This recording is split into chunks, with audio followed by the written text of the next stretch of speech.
तखतगढ़ कस्बे के बेदाना रोड स्थित कुमावत समाज न्यायती नोहरा परिसर में कुमावत नवयुवक मंडल सेवा समिति की ओर से 27वां प्रतिभा सम्मान समारोह भव्य रूप से आयोजित किया गया।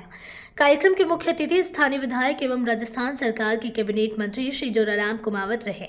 समारोह में कुमावत समाज के प्रतिभावान छात्र छात्राओं को प्रशस्ति पत्र और मोमेंटो देकर सम्मानित किया गया। अतिथियों का समाज की ओर से माल्यार्पण और साफा पहनाकर पारंपरिक स्वागत किया गया।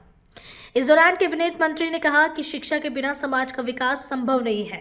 उन्होंने बच्चों को मोबाइल से दूर रखने, बेटियों की शिक्षा पर विशेष ध्यान देने और प्रशासनिक व राजनीतिक क्षेत्रों में समाज की भागीदारी बढ़ाने की बात कही।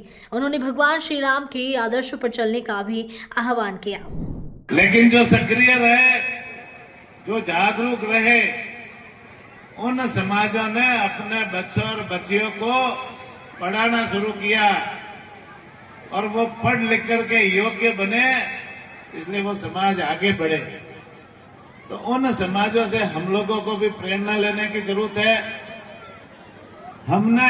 हमको किसी ने रोका नहीं था।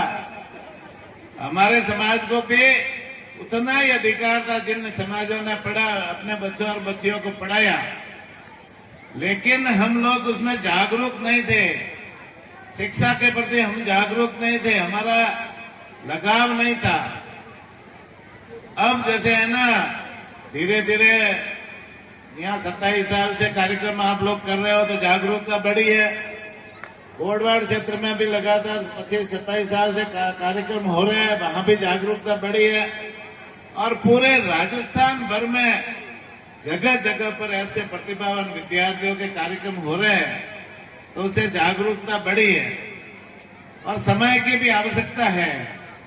समय भी जिस तेज गति से आगे बढ़ रहा है और जो युग बदल रहा है, भाई आजकल पूरा युग बदल गया। पहले जैसे छोटे छोटे व्यापार करके भी अपना जीवन व्यापन कर सकते थे, खेतीबाड़ी करके भी अपना जीवन यापन कर सकते थे, लेकिन आजकल युग बदल रहा है। आजकल मशीनरी युग आ गया, आजकल मोबाइल का युग आ गया, इंस्टाग्राम का युग आ गया,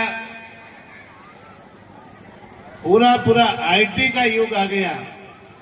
और अभी बहुत ही जो पढ़े लिखे बच्चे बैठे हैं उनको सब जानकारी है कि अब एआई आने वाला है, और एआई जो का युग आएगा वो निश्चित रूप से इन बच्चों को सुमेरपुर जाता। तो ये तो हो गए रास्ते, और दूसरा जरूरत होती है साधन की, यानी हमें किस प्रकार के व्हीकल की जरूरत पड़ेगी, और व्हीकल में हमें कुछ न कुछ फ्यूल की जरूरत पड़ेगी। तो ये सारी चीजें आवश्यकता है। इसी प्रकार जीवन में हमें जो साध्य, जो हमने तय किया है, जो लक्ष्य हमने तय किया है कि हमें आईएएस बनना है, हमें आरएस बनना है, हमें डॉक्टर बनना है, तो उस लक्ष्य को तय करने के बाद हमें जो साधन की आवश्यकता पड़ेगी, वो जो सबसे जरूरी चीज है जिसमें मैं मानता हूँ वो है, एक तो है मेहनत।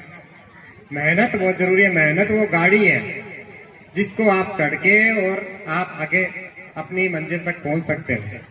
और दूसरी जो जरूरी चीज है वो है अनुशासन। जीवन में सफल होने के लिए सबसे जरूरी चीज है वो अनुशासन है। अनुशासन क्या होता है? अनुशासन होता है कि हम जो चीज तय कर लें, हम कुछ भी ये निर्णय ले ले कुछ भी, तो हम कुछ भी हो जाए हम उस निर्णय पे कायम रहेंगे। ये हमारा अनुशासन है। मैंने ये तय कर लिया मुझे सुबह 4 बजे उठना है। ये मुख्यमंत्री श्री